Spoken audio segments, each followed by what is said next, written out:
looking behind me, but moving ahead. Sirens remind me of the words that you said. My mind is a snake pit, made out of Swiss cheese. A soul-sucking python is constricting the squeeze. Staggering wingtips, heart-skipping beats. It's harder and harder and harder, harder to breathe. Hearing the truth fall from the mouths of the babes. Your lies and deceit so calmly deep in the grave.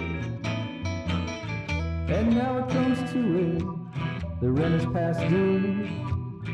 It's come time to ask it, what would Dandy Chase do?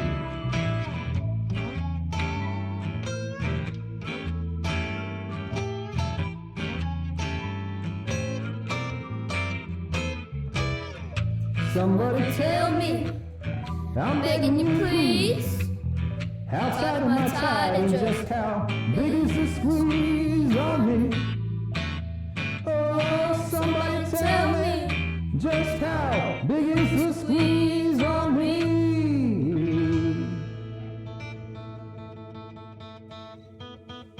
Dandy Chase in the Abominable Case, Phase 3. An unnatural geometric mass plagues the north pole of the planet Saturn in the form of a hexagonal storm.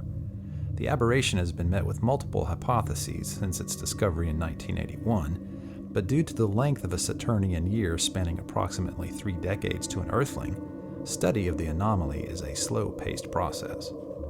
There's been a proposal that this formation is a result of a large icy tower extending up into the alien atmosphere. There have even been claims that strange objects have been seen ejecting themselves from this monolith into the void of space. Snap!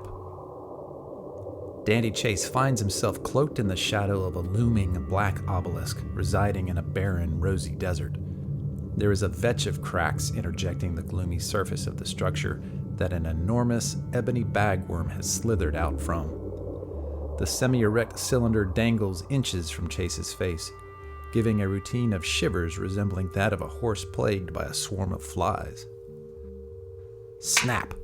The worm clamps together its jaws.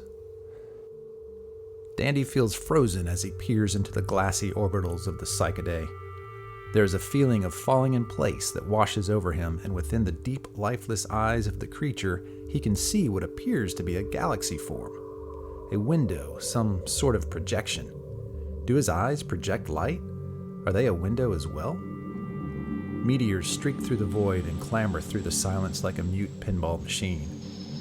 Grandiose gestures of the cosmos are no more than a blink, as all existence explodes and reforms over and over at an increasing rate.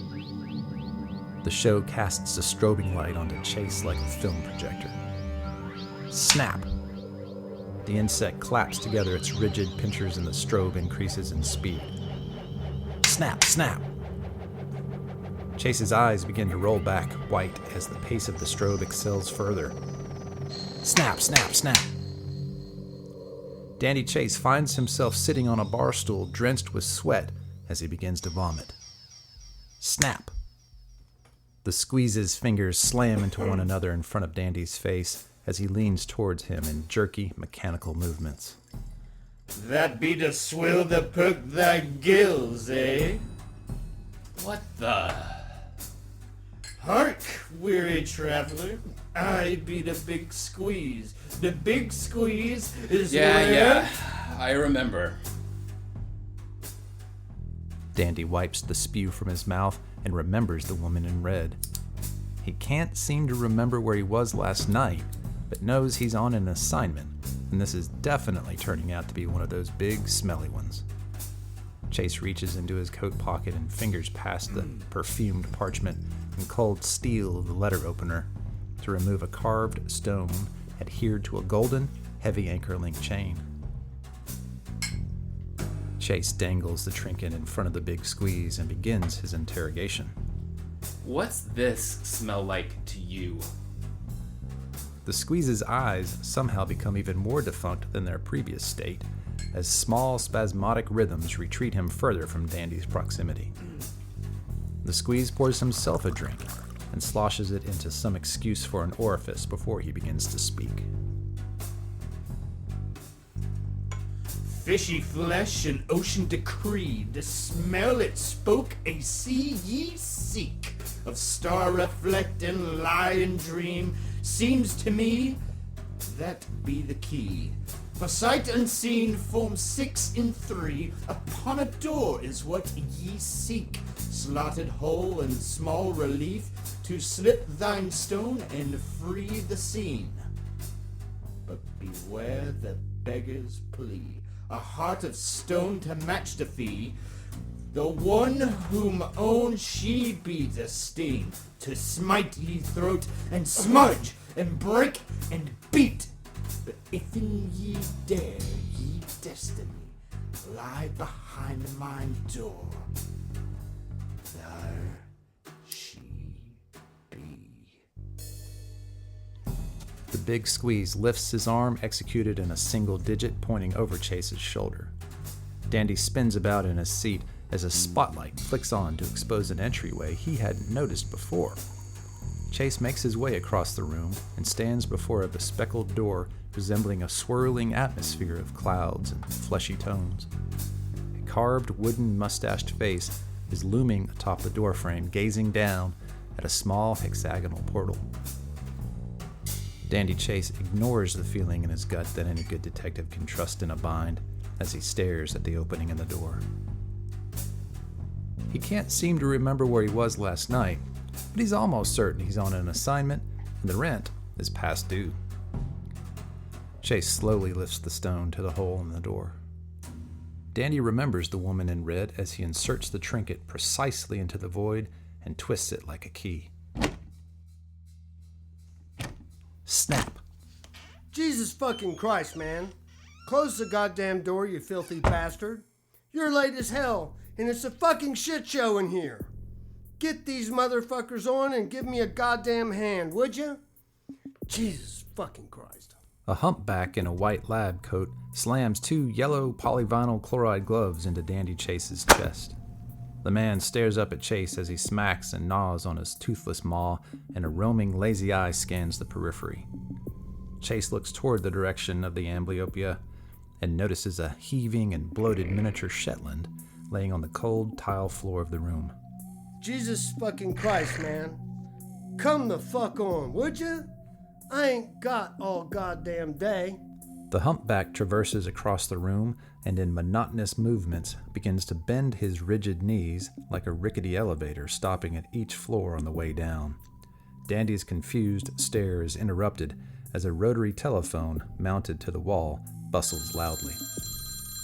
Leave the damn phone and get your ass over here. Jesus fucking Christ. Dandy slips on the gloves without thinking and moves towards the Koper-Lalik. This fat bitch is about to fucking pop. Give me a goddamn hand.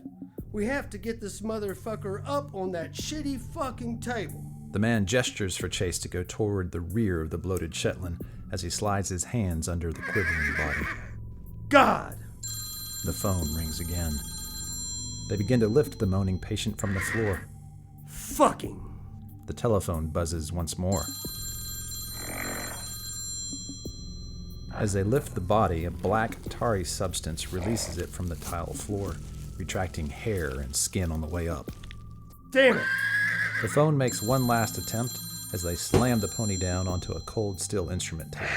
Ain't no kind of goddamn work for a goddamn doctor. I fucking swear. Good shit, a bastard would just mosey his ass in here and give me a goddamn hand. The hell you fucking say, huh? What's wrong with her? The fuck do you think? Don't you know a goddamn thing? The old cuss begins to stab at the bloated belly of the pony with his gloved index finger. They fill him the fuck up. Stuff him goddamn full of the shit. Then we have to ship the bastards. With each gouge, the pony lets out a gurgle. Only a matter of fucking time. The bastards are working their way the fuck up. It's a real shit show in here now. Gonna be a real fucking shit show out there soon. Just you fucking wait. Dandy Chase looks down at the miniature Shetland's glazed eye. The bloodshot sphere rolls about erratically as it moans and heaves. They stare at one another, and Chase sees something moving within the jelly of the sclera and into the iris of the pony. What appears to be some sort of oily black grub begins to emerge from the pupil of the horse. Chase remembers the temptress in red. Suddenly, the stare is broken by the doctor pushing the instrument table away and down a dark hall, murmuring to himself. Ain't no kind of goddamn work for a fucking doctor. Dandy just watches as the two disappear into darkness. The telephone rings. Chase looks over to the wall where the rotary phone is mounted and picks up the receiver and places it to his ear. I'm trying to reach Dandy Chase. Dave, is that you?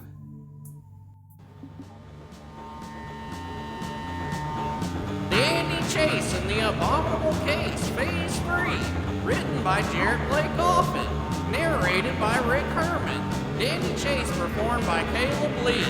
The Big Squeeze performed by Justin Grasham. The Doctor performed by Neil Butler. Additional voices by Jerett Blake Offutt. Music and sound effects by Drew Offutt. Introduction written and performed by Easton, Ty, and Rick Herrmann.